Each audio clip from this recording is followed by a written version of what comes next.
Ladies and gentlemen, welcome to LeadersIn and LeadersIn Business. Ronan has held many senior leadership positions here in the UK.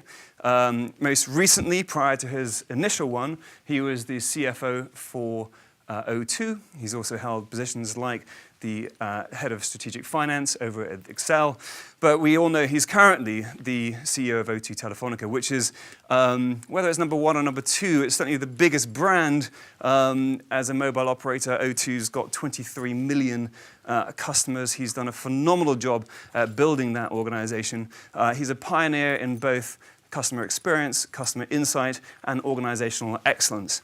He'll also be very pleased to know that, according to our research, The Independent said in March of this year that he, quote, oozes with Irish charm.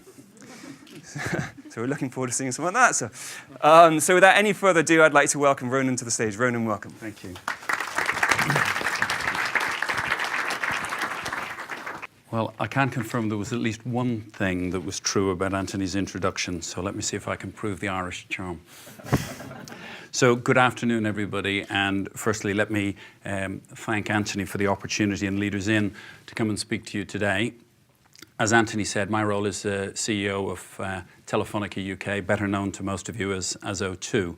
And I thought it would be nice just to share a little bit about me and a little bit about O2, and then with Anthony we can explore some of the themes as he described.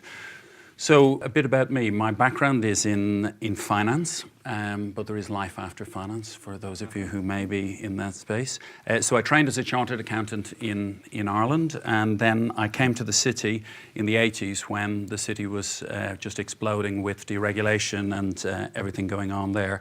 So I started in banking, and then I worked in B2B companies in environmental services and then in logistics at Exel before discovering the pleasures of B2C and the love of brands on joining O2 right at its moment of creation, just as it was being demerged from BT back in 2001. Maybe a word on O2, and again, and it's not false humility. My part in O2 is a small part, but a proud one. I think it's fair to say that O2 is rightly identified as a case study in the transformation of a business. Let's be honest about it, who remembers BT Cellnet? It's also a case study in the development of one of Britain's most powerful brands and the delivery of consistent market outperformance through a relentless focus on the customer, both customer insight and customer experience.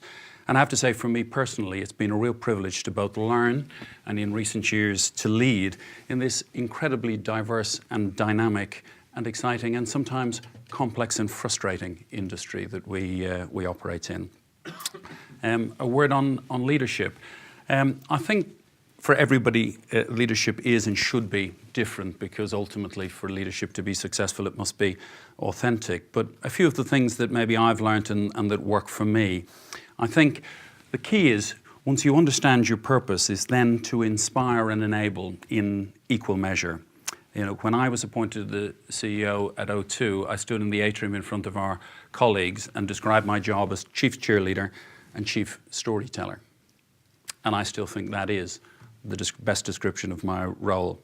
And I think to achieve success in that, what I try to do is I try to focus on, for me, what are the three key constituencies: our customers, our people, and our responsibility to society, and then align each of those under that single unifying purpose of wanting to make a difference, and for me, wanting to make a difference by helping people to be the success that they deserve to be. So if I touch very briefly on those three elements. For customers, as Anthony said, as a brand and a paid-for brand, we serve more customers in the UK than any other brand in any category. But it's really important for a business that serves 23 million customers to be consistently in touch with the customer, not just as your role as a service provider, but actually be in touch with your customers in all aspects of their lives. So whether that be the fact that they're suffering in the recession, whether it be the fact that they're tired of suffering in the recession and want some escapism and some enjoyment, whether they want to celebrate with London and with Britain in the success of the Olympics, it's really important that we're in touch with all of those things, because at the end of the day, The reason why we're relevant is your remote control for your life is your mobile phone. And that wasn't something that I first said, but Hans Schnuck back in the day with Orange. So for me, there's no better way to keep in touch in that way than through social media. I'm one of the CEOs who is actually on Twitter, and they are my tweets for good or ill, not anybody else's. So I set aside some time during the day, every day, and much sometimes to the annoyance of my colleagues, always last thing at night, just to check in, see what's on the feed, see what people are saying on Twitter and on the blogs, and just make sure that we're staying in touch. The second thing I talked about was our people. People are hugely important to us. I think one of the key elements of our differentiation as a business is our people. And as a result, we're very demanding of them in relation to the quality and level of service and the consistency of it that we deliver, but also in terms of the spirit of innovation around our people and how our people contribute. And one of the things we've been pioneering this year, particularly talking to people in both public and private sector in the enterprise space, is solutions for business to allow people to work more flexibly. But the big insight that we've drawn from that, and one of the things that I'm personally trying to drive behind that, is the reality is that technology and the pace of technological change has fast outpaced the pace of behavioral change, and the opportunity to get the benefit out of both technology and flexible working is now focusing on behavior, and that's what I try and focus my attention on. You know, it requires line managers to change how they do things. No longer can you manage on an inputs basis, you have to manage on an outputs basis. And good old-fashioned management by line of sight doesn't really apply, doesn't really cut it anymore. And then society.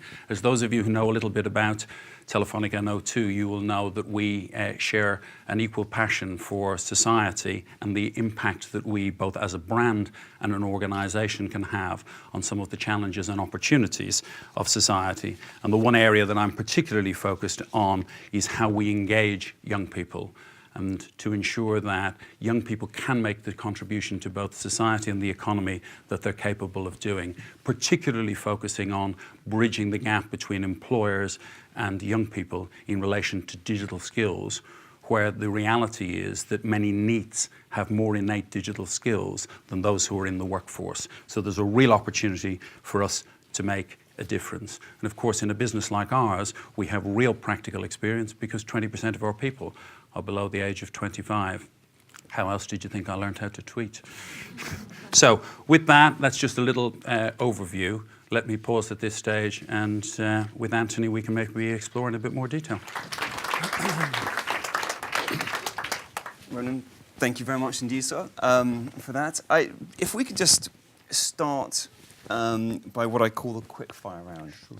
Just to get to know the person behind these CEOs and get to know you a little bit more personally. First of all, just short answers. Favourite restaurant in London? Hakkasan. Expensive noodles, but it is good. It's very good. Excellent. What do you like to do to relax at the weekend? Two things. My daughter, who's now 19, just gone to university, is a hockey player, hockey goalkeeper, and so most of my weekends for the last 10 years have been watching her play at least 2 hockey games. Now that she's gone to university, I get a chance to play golf. Fantastic. And out of those 2, does she do pretty good at winning? Yes, absolutely. Yeah, well done. Yeah. It's your leadership and coaching, I'm sure. Yeah. What do people say, just out of interest, final one on this, but when Ronan Dunne is at a sort of evening dinner party and somebody says, Ronan, so what do you do? And you say, I'm the CEO of O2 Telefónica. What type of faces do you get or questions do you get asked? Well, I suppose 2 quick thoughts. The first thing is, I never actually introduced myself by saying I'm the CEO of Telefónica. It would be a bit presumptuous. Yeah. So I do. I always say I work at O2, and you know, Robert was just saying earlier, the industry is a fascinating one, so people are genuinely interested. So, and I hope nobody in the audience will be offended, but many of my colleagues who were in BT struggled with that dinner party question a lot more than when they moved to O2. And I do get lots of requests for going on my family and friends discount program. Exactly. See me afterwards, by the way. Yeah, we're all friends now. Right? We can call up there. Ronan, if we can, I didn't expect you to get any of those ones wrong, so that's good. If we can start now with, as you mentioned, leadership. It's fair to say that everybody in this room is ambitious. Not everybody maybe wants to be the CEO, but looking at some of the personal things that have got you to be as successful as you are and rise up through the ranks to your CEO position, what are some of the skills or attributes that you have that has enabled you to get so far in your career to date? I think a couple of things. I think everybody learns on their feet, and probably the thing that I learned early on was that despite the fact that I think I am bright and capable, I can achieve a lot more by the impact I have on people around me than I can achieve on my own. And that was probably the biggest breakthrough. When I worked in the city, I was just telling Nicola this before we came in, I joined a team and I wanted to impress. So I worked Saturdays and Sundays when everybody else was at home, so the team would be ahead. And then I kind of worked out, unless I could invent an 8th day, I had to change my style. So then I focused on how I could impact the people around me, influence them, so that they could be more effective. And surprise, surprise, that was a real transformation for me. So I think that's the key, is understanding how you can have the most impact and recognizing that very often it's not by what you do, but how you influence what others do. Yeah, so it's sort of the epiphany shift that you can only achieve so much, but you can achieve a lot more through other people. Exactly. Yeah. Ronan, if your child or your daughter came up to you and asked you not for money, but asked you for the best piece of leadership advice you can give, what would that be? I think it's be clear on your purpose, how you can make that most impact, and then communicate, communicate, communicate. Yeah. Okay. Through social media as well, and wherever it is and however it happens. Okay, very good. Ronan, I've got some insider information that you are very good at going up to the sort of vision strategy level and looking at the very convoluted, complicated industry that you're in to work out the strategy for the organization, but you also can come down to the execution level at the runway and actually listen in on calls or do whatever you need to make sure things are happening as you would want them to do. As a CEO, how do you strike that balance between being up there and then being down here on the runway? Well, I think to the answer to the previous question, if you want to be really clear on the impact you can make, I have a hypothesis that most questions, once you work out what they actually are relatively easy to solve. I think a lot of businesses spend a lot of time trying to work out what it is, the question that they are trying to solve. So what I try to do is stand back from the detail, go back to the 30,000 feet, and just see, are we really, really clear? What's the problem, what it is we're trying to solve? And then it's usually a lot clearer for me as to what's the role then I need to play. And to that point previously of communicating, then when you've got the fact pack right, then we're crystal clear in the way you communicate that out in the business. Yeah. So in terms of communication, as you mentioned, it's communication, communication, communication. Presumably you'd insist that we all go off on a public speaking course. That would be a good thing for us to all do. What? Not at all. It's the 30 seconds at the water cooler that can be as impactful as anything else. I think on the communicate, and I may misattribute, but I think it was probably Paul Polman was saying that for every layer in your organization, if you want to drive a cultural transformation, each layer will take a year and you just have to keep going and going. But I think, communication, yes, we use Yammer internally and we have very effective internal communications channel, but one-to-one conversations, that goes back to chief cheerleader and chief storyteller. Inspiring people through 30 seconds at the water cooler is probably the most powerful thing that any business leader can do. Absolutely, yeah.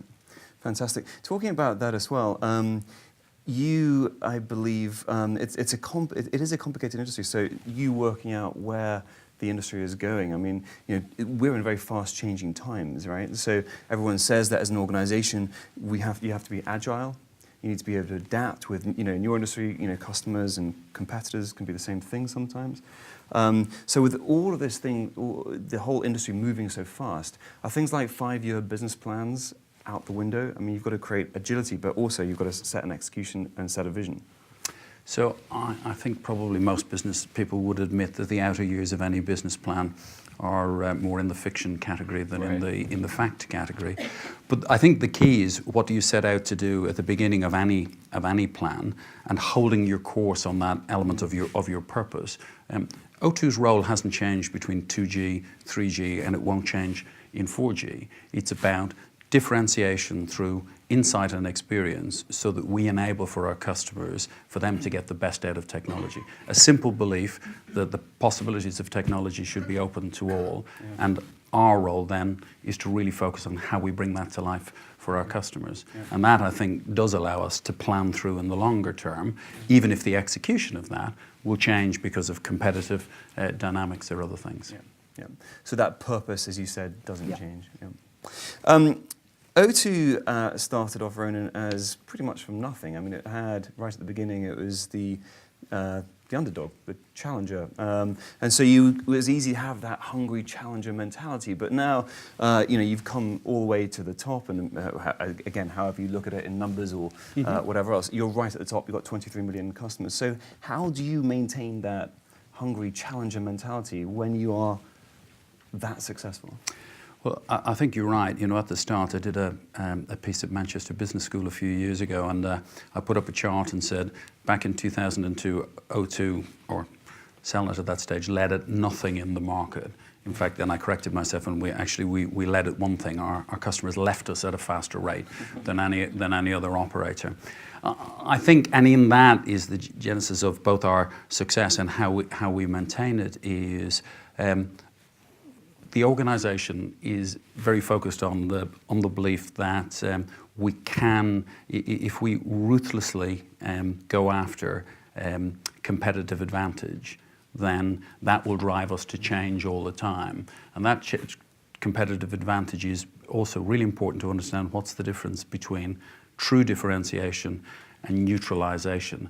So that if you have that lust and that hunger for competitive advantage. And let's be honest, it is a big, this is the most competitive mobile market in the entire world. Yeah. So if you don't want to compete, just get out of the kitchen, So if you have that lust for competitive advantage, then I think continuing to focus on how I can make a difference to the customer keeps us hungry. And let's be honest, we're paranoid about the fact that somebody will come and steal our lunch.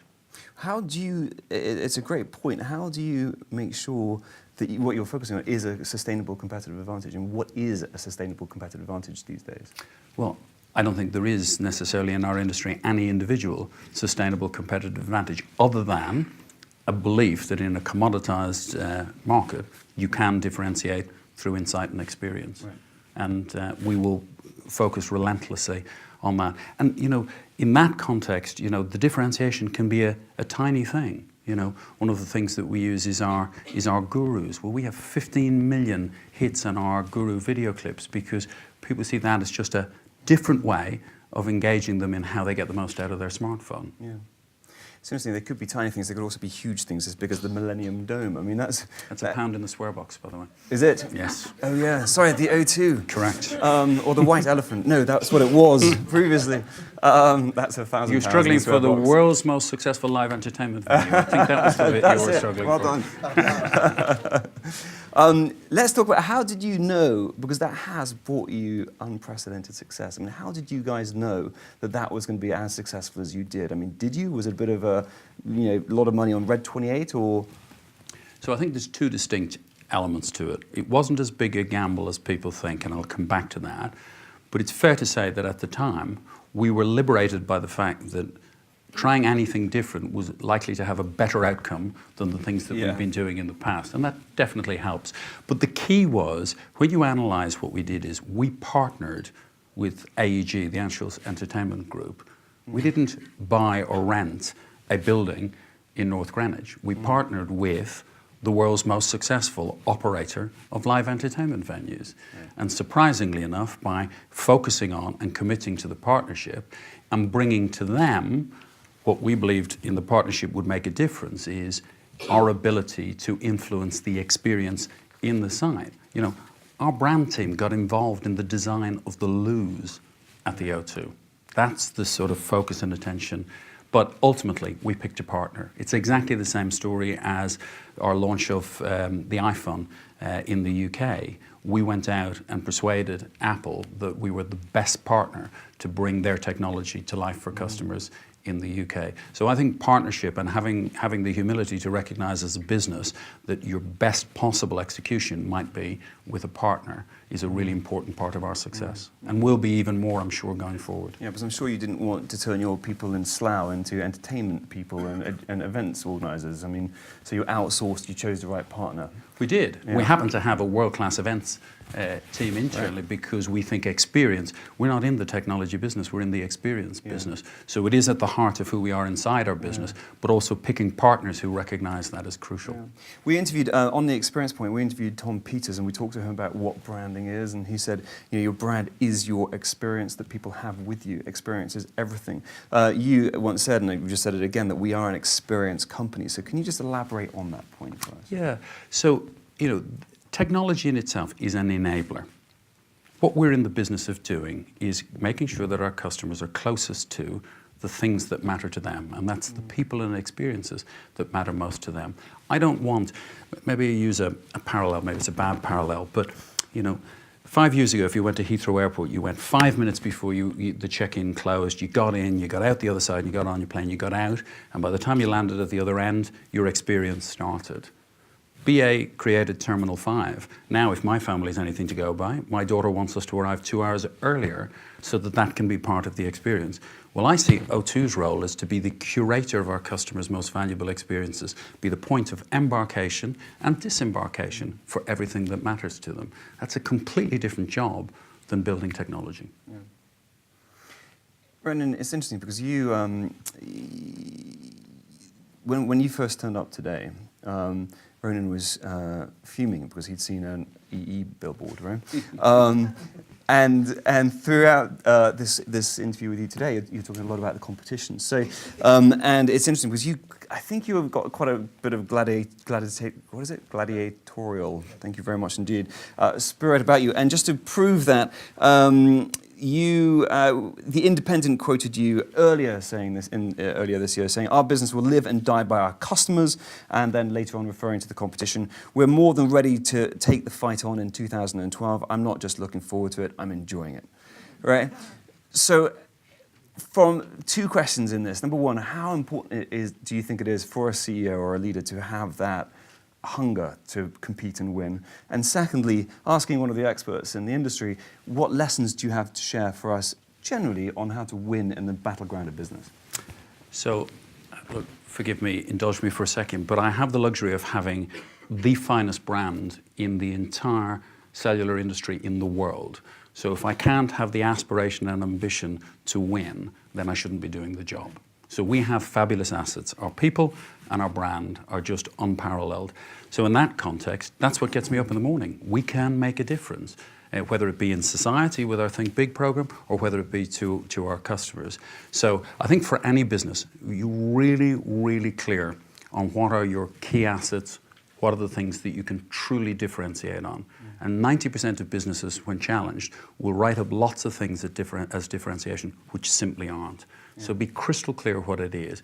And I don't think there's any business in the world that succeeds without loving a fight. Or person. Innovation, and you talked about their people, and you've also mentioned about technology. And if we can look at here, innovation and technology sometimes are quite closely linked together. And you clearly believe in innovation as a key enabler for you to get ahead, despite the fact that, as you said, it's also about people and experience.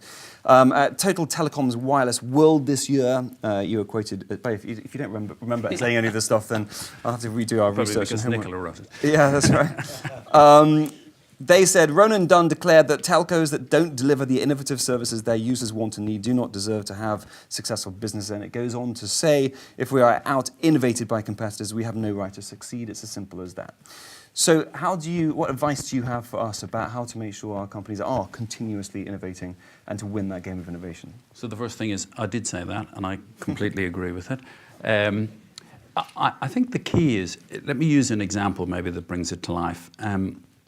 In the last couple of years, the telco sector has been awash with concerns about, are we going to be overtaken by the over-the-top players? You know, are they going to come and steal our lunch? Turn that around. If you're driven by insight and the desire to innovate on behalf of your customers. What that says to me is there's a service or an experience that customers are interested in the telco space that I'm not offering. So my response to that is we went to California and we bought ourselves a voice over IP company and integrated that into our capability. We didn't and we don't block IP services on our network. Some of our competitors may do, because we want to embrace what our customers truly value and make sure that we can add value in how we deliver it. So I think, again, for any business is really understand if there's a threat out there, is it because you're not responding to the customer insight and the customer need? And I think for us that's quite liberating. You know, there's an awful lot of telcos in the world who think that VoIP is the devil incarnate, you know? As opposed to, it's something my customers are asking me to provide, and if I don't, they'll go somewhere else. That's another example for me of step back from it and just look at what the facts are. It's actually very clear insight. It's interesting because my wife last night, she's from Mauritius, she lives in this country now, thank goodness. But, long distance, you know. But her father still lives in Mauritius, and she was saying to me last night, she said, look, I've got Skype on my handset, I can make free calls to Mauritius because he's got Skype. Does that, you were talking about VoIP there, but does that type of thing, should that scare operators, or is there ways that you could generate money out of that? I was trying to work. So, in our case, in Telefónica, we have an offering called To Me, which does exactly the same thing, and we will incorporate more and more of that capability, including video capability, into the services we offer to our customers. I think what's clear is that simple connectivity is and should be available to all on a very low cost model. Yeah. What brands like ours have to do is identify where are the areas and opportunities for us to add really incremental value to the value of membership. At the end of the day, O2 is a club and people get value out of membership. That's why, for example, O2 Wi-Fi, which is the second largest Wi-Fi network in Britain, is open to everybody. It's an opportunity for people to see how good Wi-Fi can be if it's done well, and through that introduce them to the brand, which also does other things, whether it be priority tickets. 100,000 of our customers got first in line for Michael Bublé. Now, the truth is, I might not stand in line for Michael Bublé, but 100,000 of our customers got first in line for Michael Bublé concerts. Right. That's the sort of thing that's the value of membership. And again, it goes back to, if you're going to be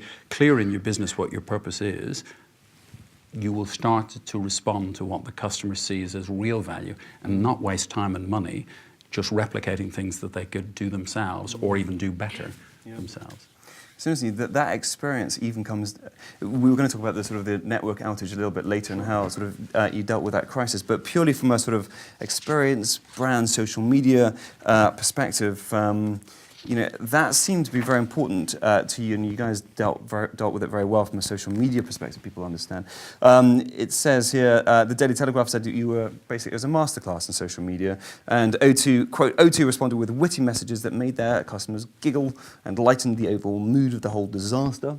Matt Saunders, which is one of the customers, said, who's obviously an advocate, said, why is O2 responding to offensive tweets? Just ignore them, O2. To which the O2 UK team responded with, they're not so bad. Sometimes all they need is a bit of care and attention. Tell us, if you can, about how that branding, that sort of social media thing can come across at every touch point of a customer, whether it's going to the O2, not the Millennium Dome, or whether it's dealing with a time of crisis like that. How do you make sure that you're on brand all the time, everywhere? Well, it's interesting. Somebody a lot cleverer than me said culture is what happens when nobody's watching. Our values in the business are bold, open, trusted, and clear. And on the moment of a crisis, people align to their values and they behave in that way. And so our social media response, of course, we have people trained in social media, but was the natural response of people who are clearly aligned with the brand. The first thing to say, as I did at the time, is we screwed up and we let our customers down. But we didn't faff about. We stood up and we said it. And if there is one thing about leadership is take one step forward, stand up, be clear. The only place you can lead from is the front. Yeah. So we got on TV and I personally said, we screwed up, it shouldn't have happened. And I spoke directly to, not the journalists, but to the customers and to our staff in every part of the business who wanted to understand why this had happened and what we were going to do about it. And the guys and girls on the social media team just responded in the same vein, and they really responded in a way that says, this does matter to us, and despite the fact that some of you have maybe lost a little bit of perspective about this, we're going to respond in a very O2 way. And I don't think there's any crisis planning you can do that allows people to respond authentically if they don't believe in that themselves every day when they turn up to work. It's one of the things I did notice though, watching you in those media interviews. I think it was the same day or the day after. It was fast. So how important was the speed to which you responded? Speed is vitally important. And look, if I take lessons from that, is one of the challenges that I think any business has is how do you demonstrate that the communication channel is open when you actually have no new news? Because that is a real challenge. Right. So for the first X hours, I simply did not know what had caused. And the customers wanted to know three things. What's happened? Why did it happen? And what the blank blank are you going to do about it? And when I couldn't answer the what happened, it was very difficult. And so there was a few hours where we were updating, but essentially the update was the same as the update an hour earlier. And what people didn't realize was we were checking in regularly and doing that. So that's definitely both a challenge and a learning is how do you communicate no news in a way that reassures people that you're still actively communicating. But fast, we have a process that all major businesses will have, but we declared a P0, which is a major incident, within a half an hour, realizing that this could be big, and as a result, we then initiated all of our procedures around that, whether it be the social media and the comms teams, but our engineering team. We had 250 people on that issue within an hour. So it's being well prepared and then being decisive. And then it goes back to it again, and then communicate. Because once we went out and people said, okay, I understand it, and let's be honest with it, and forgive my thing is, but people know in technology that stuff happens. That's not an excuse, but it is a reality. And most of our customers would prefer us to continue to pioneer and innovate than to stand back and be risk averse. So they know that's part of the relationship with O2. But please just keep me on side, tell me what's going on, explain to me what you've done, what you're going to do about it. And more recently we've gone out and said the particular piece of the network that caused that incident, we've now removed from the network because we're not prepared to take the risk of letting our customers down again. From a leadership perspective, they always say you've got to stay calm during a crisis. You did stay calm. Were you calm on the inside? Presumably. Was I calm on the inside? I think one of the real qualities of leadership is authenticity, and I'm not the first to say it. But for me, that means being the same person inside the office, outside the office, in a crisis, not in a crisis. It's just that being real. Yeah. So the real me is that same person. I do not, for good or ill, I do not lie awake at night and worry about anything. Because I spend all my time during the day doing what I can to influence the outcome. So when I get home in the evening, I've done whatever I can, so I sleep peacefully in my bed. That night, I didn't go to bed. I stayed up and I communicated with our network team, with my CTO, and with my shareholders in Madrid. And my boss didn't sleep either, because every time I sent him an email update, he was on 30 seconds later. To be clear, in an extremely supportive way. But that particular night, we just decided we'd do the 24 hours. And actually, without sounding trite about it, stand in the shoes of our customers who were there sitting, waiting, saying, what's going to happen? Absolutely. That was phenomenal. Who would have thought we'd had a workshop as to how to sleep better at night? So it wasn't even on the agenda for today. So if we can just go back then to execution for a second. I mean, we've talked about innovation. You're passionate about innovation, but it's all about, as you know, it's all about execution. On Harvard Business Review, their website on hbr.org, Michael Jarrett, the INSEAD professor, obviously a smart guy, points out that over 70% of corporate strategic initiatives are never successfully implemented.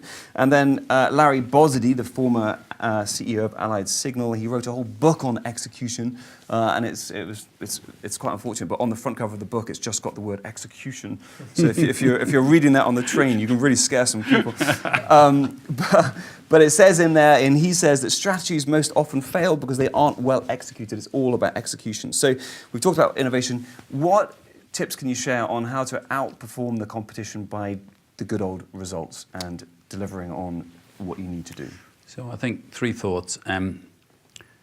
Ready, aim, fire is always better than ready, fire, aim. But businesses who want to react, want to execute, tend to break out of the starting blocks before the firing gun. So it's always better to spend time at the front, being really clear where it is you're trying to get to in a hurry. My mother used to say to me when I was a kid, the more hurry, the less speed. It's an old expression. That's the first thing. The second thing is, every big challenge can be broken down into small challenges. And guess what? We're much better at doing small challenges than we are at big. So no matter how transformational it is, break it down into bite-sized chunks. You'll be pleasantly surprised how much more people can absorb and more particularly get their arms around what it is you're asking of them. And the third thing is, if you have three big priorities, you've at least one too many and possibly two. Right, okay, good. And from an individual perspective, how do you make sure you know what your priorities really are? I mean, like, let's just say, you know, your priorities, for example, how do you identify where to spend your time and your priorities? Because you could have, as you said, setting the vision, communication, the crisis going on with, or was going on with the network outage. How do you decide where do you decide to spend your time? I mean, is it? It's interesting. As a practice, I actually sit at the beginning of every quarter with the guy who runs my office for me, and we set out what we call my non-BAU priorities. And essentially what I try and do is think about the things that my colleagues aren't currently thinking about because they're rightly thinking about the priority I gave them yesterday. So it's trying to be 1 quarter, 1 year ahead. What are the evolving themes? So one of the biggest ones for me in the last year has been around the problem of youth engagement. So you might say it's got nothing to do with my business, but I committed to spend 20% of my time, 1 day a week in 2012 on youth engagement. Why? Very simple reason. If we do not address the challenge of this lost generation, this 1 million in the UK, 5 million across Europe, then every business plan, you know that 5-year business plan we talked about earlier?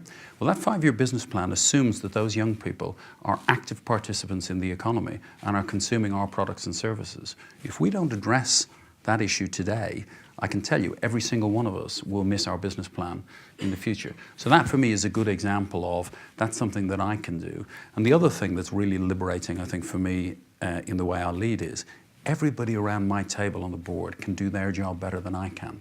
So there's no confusion about where I should spend my time. What I do is influence. It's a little touch on the tiller, a little support, reaffirmation, but consistency of this is what our purpose is and ensuring that each of the people around the team understands how they can best contribute to doing that. But I never ever try to do their job. But what I try to do is look out for them on the basis that if I look a bit further forward, when they have their heads down delivering, then I can make sure that they don't bump into anything. So leaders generate leaders, right? And that's exactly what you are doing. We've got quite a few learning and development and organizational development people in the room. So if we can just ask, I'm in trouble, so. Yeah, that's right. How do you generate leaders at O2? Well, again, I'm not a great one for the leadership books or the organizational books, so forgive me. I just, again, look, I am an accountant by profession. I shouldn't hide it. So I'm quite fact-based. Yeah. You know, I love brands and people and other things, but I quite like to agree the facts rather than debate the facts. So when we're looking at organization, other things, creating leaders, I just ask myself is what operating model or organizational model will best align us to the purpose that we've defined, to the vision that we have, and how do I create the space for people to be successful? It goes back to my original comment, for people to be the success they deserve to be. And out of that, I think, come three things. You need to be ruthless about quality. And you'll forgive me, but I went to the States one time and somebody in a very, very large organization said about recruitment, better a hole than an arsehole.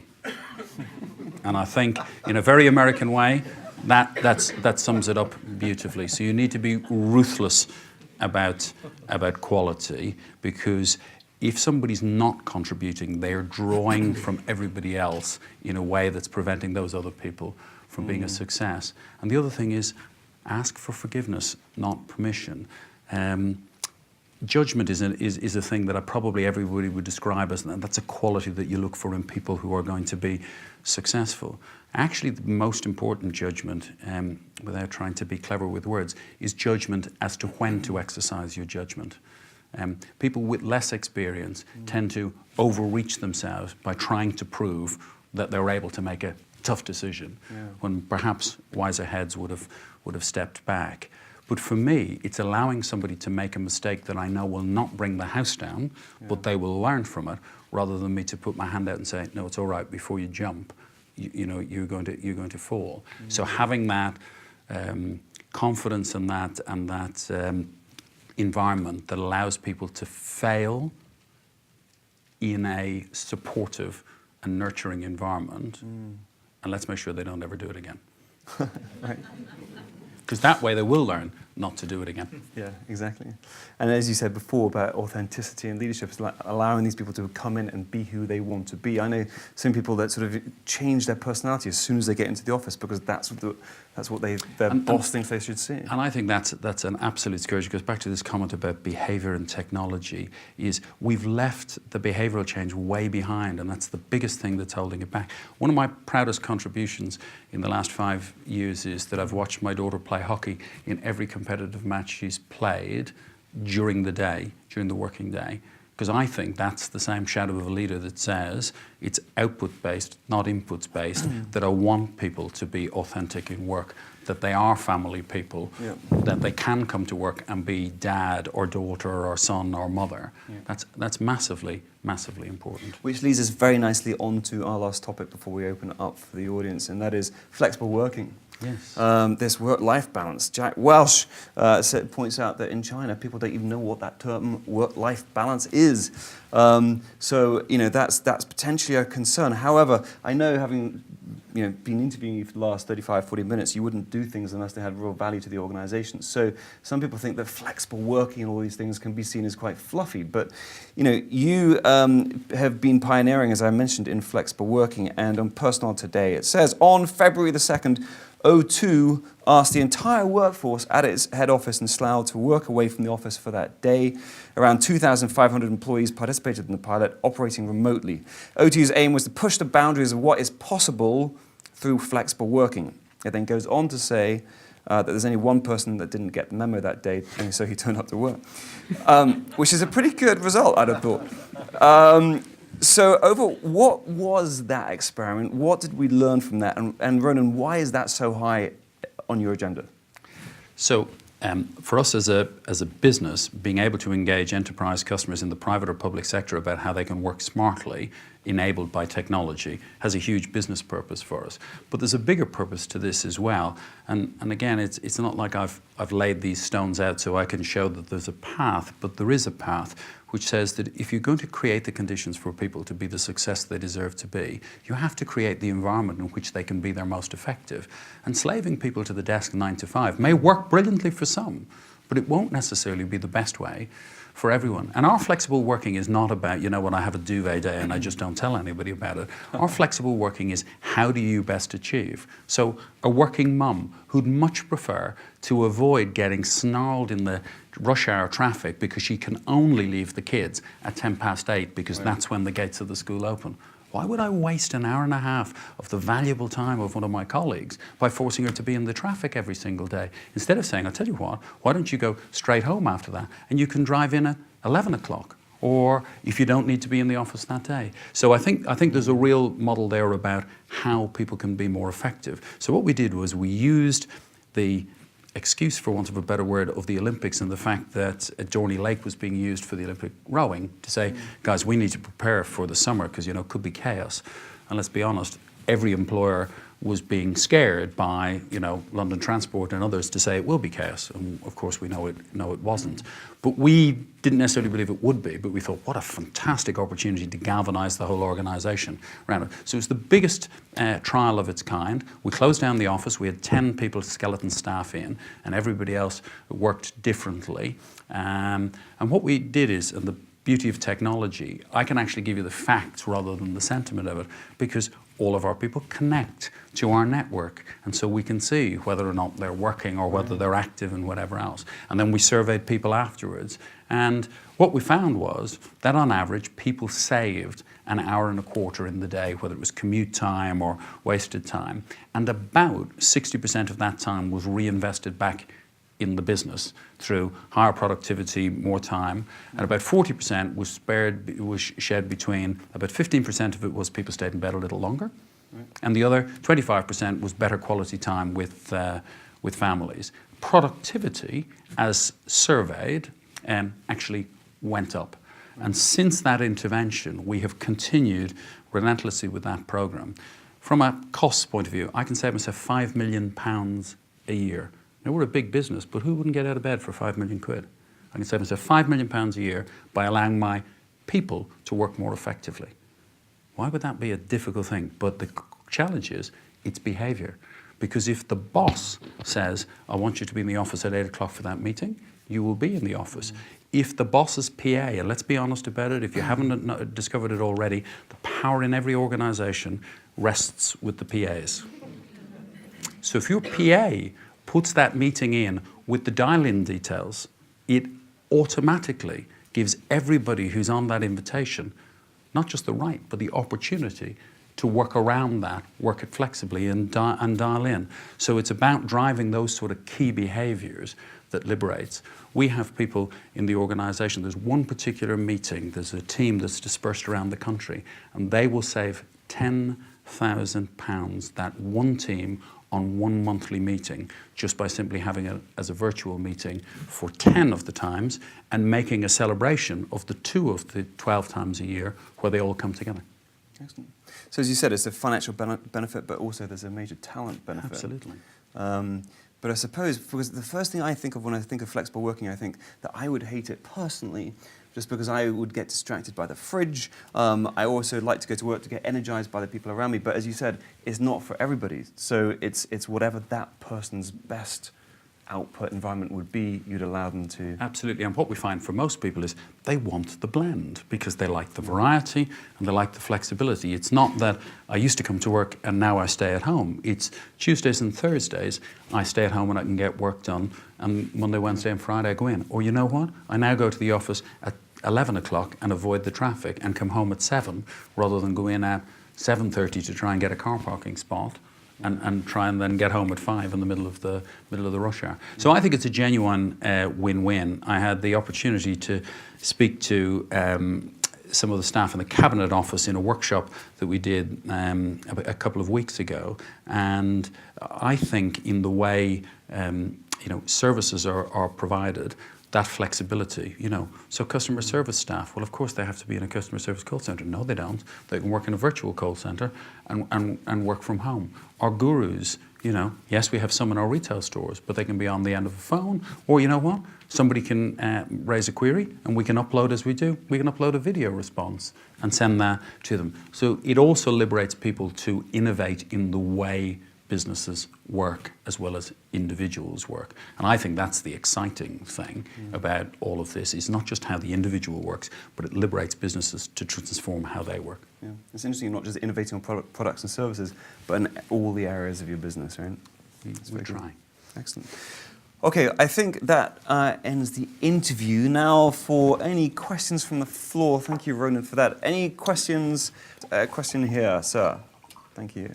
Ronan, Derek Tree from the Influence Company. What have you had to do as a CEO transitioning from BT to O2 brand to actually have your people really embrace customer values? So let me not reflect on BT. I think 2 or 3 things. I talked about purpose. Most organisations think, we need to have an organisation purpose, and maybe the CEO has a purpose. Every single individual in the organisation needs to be able to understand for themselves personally the simple question, why O2? Why do I get up in the morning and come to work? We have a passion about engaging customers in the opportunity and possibilities of technology. But what does that actually mean to the person who comes into a retail store in the morning or comes in? And there's a couple of things. They admire who we are and what we stand for as a brand. They admire our corporate and social responsibility. They are hugely engaged in volunteering with us. So very much we have in our company people who are in love with the brand, and I mean that, who absolutely love the brand. The challenge for me is to make sure that they stay in love with the company, because at the end of the day, unlike most, we're a brand first with a company behind. I think most organizations make the mistake of being a company first with a brand that sits somewhere in the drawer. I said it earlier to Anthony, that dinner party question, I would say with confidence that 11,000 colleagues are more than happy to answer the question, who do you work for? I think if every organisation tested themselves on that, they'd be a long way on the journey of how you really engage your employees. Thank you very much. Thank you, Ronan. Down here, Saya, please. Thanks. Hello. Guy Granger from Jones Lang LaSalle. You talked about communication being the key, but with thousands of staff, how do you find it best as a CEO to communicate with your staff when you're not by the water cooler or whatever it is? I mean, email is the most sort of abused form of communication, but do you trial lots of different ways of communication to your staff? So we use lots of channels. I think the challenge is if the communications link is long, you've probably made a mistake. The thing that influences people is the people closest to them. So if my communication to my team gives them absolute clarity of what our purpose and what our objectives are and what our priorities are for the next while, and they follow on that conversation in their own style with their people, that cascade of key elements, the frame in which the dialogue happens, is critical. Then you can colour in that frame with more broad-based communications. So a good example is we had our results on, what day are we today, Thursday? Yeah, yesterday, Wednesday, sorry, it's been one of those weeks. So my CEO and myself stood up in the atrium and in front of 600 people, gave them an update on the health of the business. But one of my colleagues in the team went to every single site that we have and did exactly the same. So if you've given that frame that people understand their context because of the person they report to, their supervisor, their manager, then I think you can use more, not quite broadcast channels, but broader channels to then fill in the colour. Where we engage people in the two-way is we have a people forum, which is very important, but we also use Yammer extensively. And I and colleagues will engage one-to-one on Yammer. It is not a management communications tool. It is a communications tool that is felt to be owned by everybody in the business. So people in the retail store will be saying, so why again do we not do unlimited data? I've had 3 people who come in today and said, unlimited data, but because we didn't, they went to 3. Well then, I can go on that and I can just summarise exactly why. And it's very clear, we want to give the best experience to the broadest number of people. And anyone who offers unlimited data can't make that promise and actually back it up. That simple intervention allows that person to have a conversation in the retail store the next day with the confidence to say, I know exactly why you're going to ask me that, and I know exactly why we do it this way. You know, that type of communication, I think, then augments from a, individuals feeling part of the larger picture. So it's those 3 frames. The one-by-one cascade down within teams and small groups creates the frame. Broader communications channels then fill in the colour, and then two-way channels like a Yammer can then add the detail that individuals need. Does that make sense? Hi, I'm Laura McCracken from the Ashton Partnership. I love your fighting spirit, your competitiveness, and also your willingness to partner with people who have competitive or complementary skills, and that's great. I'm actually quite curious about your partnership with Weave, which is the partnership with your 2 key competitors, Everything Everywhere and Vodafone. How do you have that same kind of leadership and spirit pushing forward and driving forward that mobile commerce platform that you've created? So really good question. I think for those of you who aren't familiar, so ourselves, Vodafone and Everything Everywhere, following EU clearance, have set up a mobile commerce platform, mobile media platform for the industry, built out of a simple insight that there was an opportunity there that if I went alone, and I had the largest market share of mobile media and was ahead in a number of other things, I risked losing on behalf of my customers to the Googles, the Facebooks, and others of this world. So I took a very, very pragmatic view and said, if we as operators can work together, we can create the scale and relevance that means we'll bring greater value to our customers and therefore to us than simply allowing someone else to do it. So quite pragmatic approach. And you know, I was saying just before we started, we have a joint venture with Vodafone to build out our 4G network. And again, 5 years ago, we would probably have spat at each other sooner than do that. But the harsh reality is customers don't buy 4G, they buy the experience that it enables. Nobody walks into my store and says, because you have a blue tower versus a red tower, I'm going to buy your service. Understanding what really matters, what customers truly value, allows you to cooperate and collaborate. And it's the classic cooperation model for me. It's cooperate, getting to market, and then beat the hell out of each other at the competitive interface to make a difference that customers truly value. Ronan, thank you very much indeed, sir, for your time today. It's been an absolute honour. We've got some great insights from all around the business and leadership. So on behalf of all of us, thank you so very much indeed. Thank you.